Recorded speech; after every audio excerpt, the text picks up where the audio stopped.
తెలంగాణ రాష్ట్రంలో తెలంగాణ తల్లి విగ్రహం రాచరిక ముద్రలు కనిపిస్తున్నాయి. అలా కాకుండా ఒక సామాన్య మహిళగా కనిపించాలి. తెలంగాణ తల్లి విగ్రహాన్ని మార్చే ఏర్పాట్లు జరుగుతున్నాయి.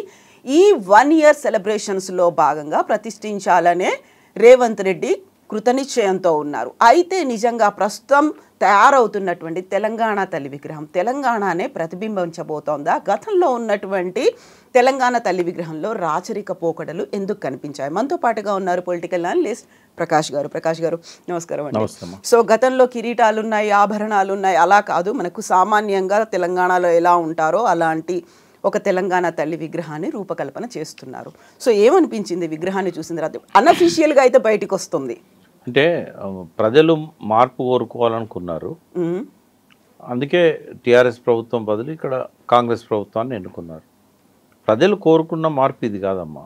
ఏది టీఎస్ తీసేసి టీజీ అని పెట్టాలి, లేదా అప్పటికే ఎస్టాబ్లిష్ అయిన రాజముద్రలో ప్రభుత్వ అధికార చిహ్నం ఏదైతే ఉన్నదో అందులో మార్పులు కావాలి, లేదా తెలంగాణ తల్లి విగ్రహంలో నుంచి కిరీటం మాయం చేయాలి. ఇవి కాదు ప్రజలు కోరుకున్నది. మార్పు అనేది ఒక ముఖ్యమంత్రిలో మార్పు, ఒక పాలనా పద్ధతిలో మార్పు. అయితే ఏదో చేయబోతే కోతి అయిందని అంటారు కదా, అట్లా అయిపోయింది. ఇప్పుడు ప్రజలు తల వంచుకునే పరిస్థితి వచ్చింది. వాళ్ళు కోరుకున్నది ఏది జరగకపోగా ఈ వెర్రితలలు వేస్తున్నది మార్పు అనేది. ఇప్పుడు టీఎస్ అనే దానిలో ఒక అర్థం ఉంది, తెలంగాణ స్టేట్. టీజీలో ఏముందమ్మా? ఓన్లీ తెలంగాణ. దానికి ఆ సఫిక్స్ అనేది లేకుండా పోయింది, మళ్ళీ వేరే స్టేట్ అని పెట్టాలి. అప్పుడు ఆ డిస్కషన్ వచ్చినప్పుడు కేసీఆర్ గారు టీజీ అంటే దానికి ఏమి ఉండదు స్టేట్ అనేది, టీఎస్ అంటే తెలంగాణ స్టేట్ అనేది ఉంటుంది. కాబట్టి ఆ రకంగా చేస్తేనే బాగుంటుంది అని చెప్పి కర్ణాటకని కేఎస్ అంటాం, కర్ణాటక స్టేట్. కాబట్టి అట్లా చేస్తే బాగుంటుందని చెప్పి అప్పుడు పెట్టారు. సరే ఇప్పుడు మళ్ళీ దాన్ని మార్చేసి అర్థం లేకుండా చేశాడు. సరే అదేంటే ఏంటంటే ఇప్పుడు వెహికల్స్ మీద కానీ ఎక్కడ కానీ ఆర్టీఓ వాళ్ళు ఒక ఆదేశం జారీ చేయగానే అందరూ మార్చుకుంటారు, మార్చుకోకపోతే పెనాల్టీ కట్టాల్సి వస్తుంది. కానీ ఇక్కడ తెలంగాణ తల్లి అనేది ఫస్ట్ దాని హిస్టరీ చెప్తాను నేను. కిరీటం ఎందుకు అవసరమైంది, ఆ రూపం ఎట్లా తయారైంది తెలియాలి, చరిత్ర. ఇప్పటి జనరేషన్కి అది తెలియదు. అసలు ఏ సందర్భంలో తెలంగాణ తల్లి విగ్రహం అవసరమైంది, అదొక చారిత్రక ఉద్యమ అవసరంగా తెలంగాణ తల్లి ముందుకొచ్చింది. లాబింగ్ ద్వారా తెలంగాణ తెస్తానన్న కేసీఆర్ కాంగ్రెస్ ద్రోహంతో లాబింగ్లో విఫలమైపోయి మళ్ళీ మనం జనంలోకి పోయి ఉద్యమాన్ని బిల్డ్ చేయాలి. విద్యార్థులు 69లో చాలా మూల్యం చెల్లించారు. ఉద్యోగులు కూడా చాలా రోజులు బైకాట్ చేయడం వల్ల. అయితే కేసీఆర్ గారు ఒక్క నెత్తురు చుక్క కూడా రాలనియకుండా, ఒక విద్యార్థి ఒకరోజు కూడా తరగతిని బహిష్కరించకుండా, ఒక ఉద్యోగి ఒకరోజు కూడా సమ్మె చేయకుండా లాబింగ్ ద్వారా తెలంగాణను తీసుకురావాలని అనుకున్నాడు. కానీ అబ్దుల్ కలాంతో చెప్పించి పార్లమెంట్లో తెలంగాణ ఇస్తామని చెప్పి పొత్తు కలిసి కామన్ మినిమం ప్రోగ్రాంలో పెట్టి ప్రణబ్ ముఖర్జీతో కమిషన్ వేసి 36 పార్టీలు లెటర్స్ అనుకూలంగా ఇచ్చిన తర్వాత కూడా రాజశేఖర రెడ్డి వద్దంటున్నానని చెప్పి ఆ తెలంగాణని ఇవ్వలేదు వాళ్ళు. ఆ సమయంలో ఇంకా లాబింగ్ అనేది ఫెయిల్ అవుతున్నది, ఉద్యమమే మనకు ప్రత్యామ్నాయం అని చెప్పి కేంద్ర మంత్రులుగా ఇంకా రిజైన్ చేయకముందే యూపీఏలో ఉన్నప్పుడే తెలంగాణ జాగరణ సేన తీసుకొచ్చారు కేసీఆర్ గారు. సరే నరేంద్ర గారు ఏదో పరుష పదాలు వాడాడని చెప్పి దాన్ని అక్కడనే ఇనాగరల్ సెషనే పరిసమాప్తి అయింది. ఆ తర్వాత ఇమ్మీడియట్గా 2007 ఆయన కూడా రాజీనామా చేసి బయటకు వచ్చాడు. 2006 ఆగస్టులోనే ఉప ఎన్నికల్లో కూడా కరీంనగర్లో భారీ మెజారిటీతో గెలిచాడు. సో ప్రజల లోపల ఉద్యమ చైతన్యం ఉన్నది, ఆకాంక్ష ఉంది, చైతన్యం కూడా ఉంది. దీన్ని ఒక్క దగ్గరికి చేర్చాలనుకున్నప్పుడు కొన్ని ప్రతీకలు కావాలి మనకు. అప్పటిదాకా విద్యార్థులు అవసరం లేదన్నాడు కదా. తెలంగాణ విద్యార్థి సంఘాలు ఉన్నాయి, ఈవెన్ టీఆర్ఎస్ కూడా విద్యార్థి విభాగం ఉంది. ఎర్రోల శ్రీనివాస్ అప్పుడు దాని అధ్యక్షుడు, బాల్కసుమన్ లాంటి వాళ్ళు దాని స్టేట్ లీడర్స్. మరి వీళ్ళకి ఆ చైతన్యాన్ని సోయిని కల్పించడానికి ప్రత్యేకంగా అంతకుముందు ఏ ప్రయత్నం లేదు. అందుకని 2007-8లో నెలల పాటు తెలంగాణ భవన్లో క్లాసులు పెట్టారు, మాలాంటి వాళ్ళతో చెప్పించారు. జయశంకర్ గారు కూడా ఉన్నారు అప్పుడు, కోదండరామ్, జయశంకర్, మల్లేపల్లి లక్ష్మి, అందరం కూడా చెప్పాం. విద్యార్థులలో ఒక చైతన్యం అనేది పెరిగింది అప్పుడు. దాంతోపాటుగా ఇంకేమైనా ప్రతీకలు ఉంటే బాగుండు. అన్నప్పుడు తెలంగాణ జాగృతి తరఫున కవిత గారు బతుకమ్మను ఒక ప్రతీకగా తీసుకొచ్చారు. అదే సమయంలో తెలంగాణ తల్లి విగ్రహాలు ప్రతి ఊర్లో ప్రతిష్ఠిస్తే బాగుంటుంది. అప్పుడు ఆంధ్ర ఉద్యమంలో ఆంధ్రమాత విగ్రహాలను పెట్టారు. కాబట్టి తెలంగాణ తల్లిని మనం ప్రతిష్ఠించాలి అనేది కేసీఆర్ గారి ఆలోచన. అప్పటికే ఈ విషయంలో కొంత వర్క్ చేస్తున్నది ఎవరు అంటే బిఎస్ రాములు గారు, తెలంగాణ తత్వవేత్త. ఆయనతో పాటుగా BVN Chari, professor Gangadhar, fine arts college. అయితే ఈ ముగ్గురిని కూడా కేసీఆర్ గారు పిలిపించారు. బిఎస్ రాములు గారు చాలా క్లోజ్గా ఎప్పుడు కేసీఆర్ గారికి, అంటే ఆయన పార్టీ లేకపోయినా సలహాలు ఇస్తుండేవాడు. పిలిచినప్పుడు మొదలు తయారు చేసిన విగ్రహం కూడా ఈ రకంగానే ఉండేది, ఏది కిరీటం లేకుండా. అది బివిఎన్ చారి, బిఎస్ రాములు కలిసి అనుకున్నారు. కానీ రాములు గారు ఏమన్నారంటే అట్లా కాదు, ఇది దీనిలో మార్పులు చేయాలన్నారు. కేసీఆర్ గారు ముందుకు వచ్చినాక భరతమాత విగ్రహం ఎట్లుంది, మధ్యలో వచ్చిన ఆంధ్రమాత విగ్రహం ఎట్లుంది, అంటే తల్లి అంటే ఒక దేవతా భావన, మనుషుల కంటే ఎబో ఉండాలి.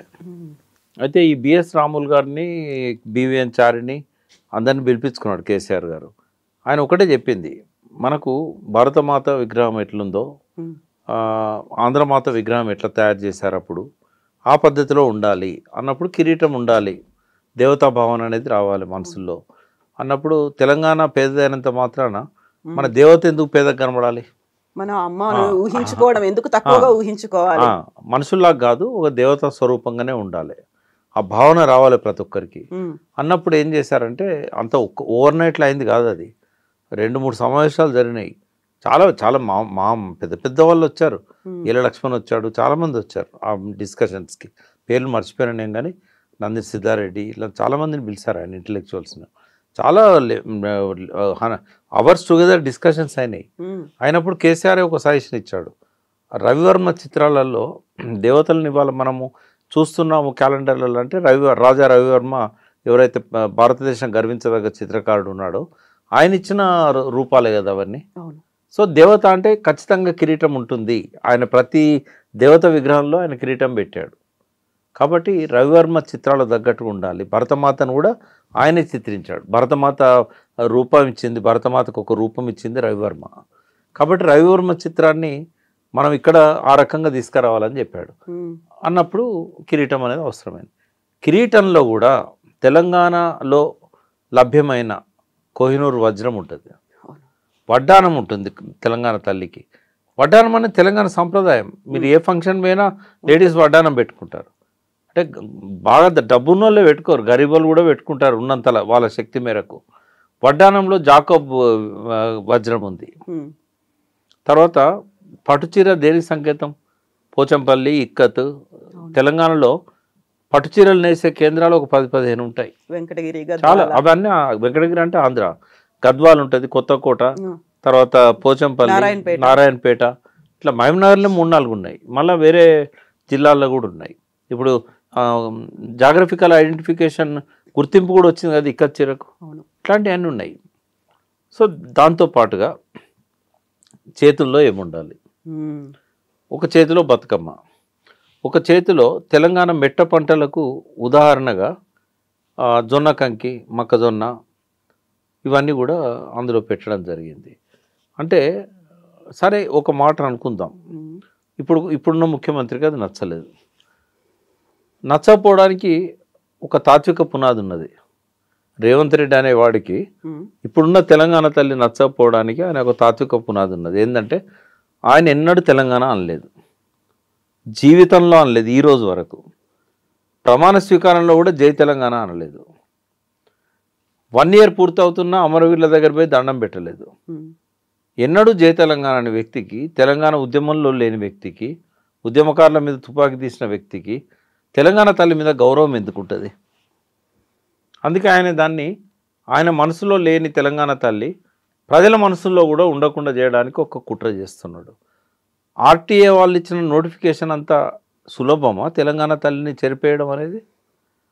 లేదా కేసీఆర్ గారి అడుగుజాడల్ని తుడిచేస్తా, ఆయన జ్ఞాపకాలను లేకుండా చేస్తా, ఆయన గుర్తులను చెరిపేస్తా అని ఏదైతే అంటున్నాడో అది ఒక్క కేసీఆర్ గారు సృష్టించిందా? సో కేసీఆర్ గారు లాబింగ్ ప్రక్రియ ఎప్పుడైతే విఫలమైందని అన్నారో సో మళ్ళీ ఆయన ఈ తెలంగాణ తల్లి విగ్రహానికి రూపకల్పన చేసిన క్రమంలో మొట్టమొదటిసారి నవంబర్ 15, 2007 తెలంగాణ భవన్లో తొలిసారి ఆ విగ్రహాన్ని ఆవిష్కరించడం జరిగింది. పస్నూరి దయాకర్ మొన్నటి వరకు ఎంపీగా ఉన్నారు టీఆర్ఎస్ ప్రభుత్వంలో. ఆయన లోక్సభ సభ్యునిగా 2 సార్లు ఎన్నికయ్యాడు. అతను ఫైన్ ఆర్ట్స్ కాలేజ్ స్టూడెంట్ ఉండే. ప్రొఫెసర్ గంగాధర్ ఎవరైతే తుది రూపం ఇచ్చారో ఈ తెలంగాణ తల్లి విగ్రహానికి, ఆ విగ్రహాన్ని తయారు చేయడంలో ఒక శిల్పిగా పస్నూరి దయాకర్ గారి పాత్ర ఉంది. ఆయన ఇప్పుడు రేవంత్ రెడ్డి గారు పక్కనే కాంగ్రెస్ పార్టీలో ఉన్నారు. సో ఆయన చేసిన విగ్రహాలే ఇవాళ మనకు తెలంగాణలో చాలా దిక్కులు మనకు కనబడతాయి. సో రేవంత్ రెడ్డి గారికి ఎట్లాగూ ఆ తెలంగాణ సోయి లేదు, తెలంగాణ ఉద్యమంలో పాల్గొనలేదు, ఆయన జై తెలంగాణ అనలేదు, అమరవీరుల స్థూపం దగ్గర పోయిన నివాళులు చెప్పలేదు. తెలంగాణ ప్రజల మనసులో నుంచి ఈ విగ్రహాన్ని తొలగించాలనుకోవడం అనేది అదొక మూర్ఖపు చర్య అని నేను అంటాను. ఎందుకంటే ఇవాళ నువ్వు కొత్త విగ్రహాన్ని తయారు చేస్తావు, మరి పాత విగ్రహాలు ఏం కావాలి? వాటన్నిటినీ ఎవరైతే పెట్టారో వాళ్ళే తొలగించుకోవాలా? విగ్రహాలను తొలగించగలుగుతారా? తొలగించడం అవసరమా? రోడ్ల మీదనంటే నువ్వు తెలంగాణ తల్లి రూపాన్ని మారుస్తావు. మరి ఉద్యమకాలం అంతా కూడా ప్రజల మనసుల్లో చెరగని ముద్ర వేసుకున్న తెలంగాణ తల్లి విగ్రహాన్ని వాళ్ళ మనసుల్లోని తొలగించడం సాధ్యమవుతుందా? ఇప్పుడు గతంలో ప్రయత్నం చేస్తేవి అందశ్రీ పాడిన జయ జయ తెలంగాణ ఆయన రాసి పాడిన పాట, దాన్ని కొత్త రూపంలో మళ్ళీ కీరవాణి గారితో మా సంగీత రూపకల్పన లోపల మళ్ళీ పాడించినావు. ఇప్పుడు ప్రజలు ఏది పాడుకుంటున్నారు రేవంత్ రెడ్డి గారు? నువ్వు మార్చింది పాడుకోవట్లేదు. నువ్వు ఏ దేశానికి పోయినా తెలంగాణ ఉద్యమ మీటింగ్స్లలో ఈ జూన్ 2 నాడు తెలంగాణ ఆవిర్భావ దినం రోజు కానీ, తెలంగాణ బోనాల పండుగప్పుడు కానీ, బతుకమ్మ పండుగప్పుడు కానీ ఎప్పుడు పాడుకున్నా కూడా పాత పాటే పాడుతున్నారు, జయ జయ తెలంగాణ. ప్రజల మనసుల్లో ముద్రించబడ్డ పాటల్ని చెరిపేయడం సాధ్యం కాదు. ఇవాళ మీరు మీ ఆధ్వర్యంలో నడుస్తున్న వందలాది స్కూళ్ళల్లో పొద్దున ప్రార్థన సమయంలో పాడుతున్నది ఏ పాట? అందుకే కీరవాణి గారి సంగీతాన్ని నేను తప్పట్టట్లేదు, అందశ్రీ గారి ఆశయాన్ని కూడా నేను తప్పట్టట్లేదు. కానీ మార్పు చేసినంత మాత్రాన ప్రజలు దాన్ని స్వీకరిస్తారు అనుకోవడం పొరపాటు. దానికి ఉదాహరణే మనకు ఈ తెలంగాణ జయ జయ తెలంగాణ పాట. కాబట్టి ప్రజల మనసుల్లో ఎట్లయితే ఉద్యమ కాలంలో ఆ పాట ఎస్టాబ్లిష్ అయిందో, తెలంగాణ తల్లి భావన కూడా అట్లాగే ఎస్టాబ్లిష్ అయింది. ఇవాళ వీధి వీధిన ఆ విగ్రహాలు ఉన్నాయి. వాటి తొలగించడం ఎట్లా సాధ్యమవుతుంది? మళ్ళీ నువ్వు అన్న విగ్రహాన్ని తయారు చేసి ఆ ప్లేస్లో పెట్టాలంటే ఆ ప్రజలు ఒప్పుకుంటారా? కాబట్టి మీ నుంచి ప్రజలు కోరుకున్నది ఏంటంటే కేసీఆర్ అసంపూర్తిగా వదిలేసిన లక్ష్యాలను కంటిన్యూ చేసి ఆ పాలమూరు రంగారెడ్డి పథకాన్ని మీ కోడంగల్ దాకా తీసుకుపోతావా, లేకపోతే కొండారెడ్డిపల్లె తీసుకుపోతావా? మీరు నీళ్ళు ఇవ్వాలని ప్రజలు కోరుకుంటున్నారు.